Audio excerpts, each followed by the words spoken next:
Kenya is accelerating its electric mobility transition in the wake of rising global oil prices and their devastating effects on the climate. Energy experts say that an increasingly enabling environment through government incentives is also further raising the appetite for e-mobility. Tonight, we'll look at the status and future of cheaper alternatives of mobility and how they compare with their fossil-fueled powered counterparts. The number of vehicles plying Kenyan roads has trebled from 75,000 in 1961 to an estimated 9 million vehicles today.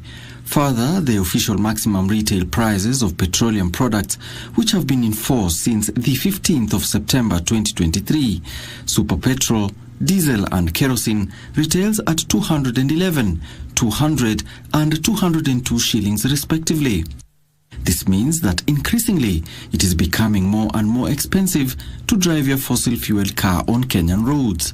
As we crumble today with the price of petroleum products, post-COVID, the inflation rates, which have really hit the world hard, being what we are trying to expire today or tomorrow, why don't we expire it today by moving quickly on e-mobility? But on the flip side, Kenya has been quietly transitioning from petroleum products to more climate-responsive technologies. Are you aware that you can now own an electric vehicle and run it more cheaply than a petrol or diesel-fueled vehicle? Our e-mobility tariff, which we did approve in March of this year, as has been said, of 16 shillings peak and 8 shillings off-peak, and this will serve as building blocks towards the development of regulations in this space. To put this into perspective, consider the following. A typical e-bus with a range of 260 kilometers will be fully charged at a total electricity cost of 4,441 shillings, using only 1,500 at peak charging hours and 2,900 shillings at off-peak hours, as compared to its petrol or diesel counterpart that fuels from 12,863 shillings for 64 liters. That is a total daily savings of 8,421 shillings. What about an e-car with a range of 240 kilometers?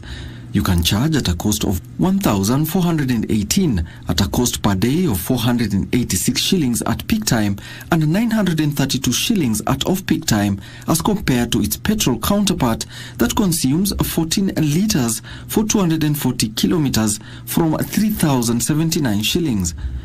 This means that an e-car owner saves 1,660 shillings daily. With the same calculations, an e-boarder saves 505 shillings daily. The point of contention in rolling out the electric vehicle surge in this country has been a lack of infrastructure, but players now have come together and are saying that is an issue of the past. The new EV charging guidelines are set to, among others, encourage electric distribution systems, promote affordable electric charging tariffs, and create employment opportunities for small businesses. Before we were operating technically on our own. Well, for like ourselves, yes, we have used EPRA-approved contractors to install, but now in terms of how we moving forward, at least there's a framework to work with. I think now the government coming in, they are very key players. They, of course, guide everything that we're going to do.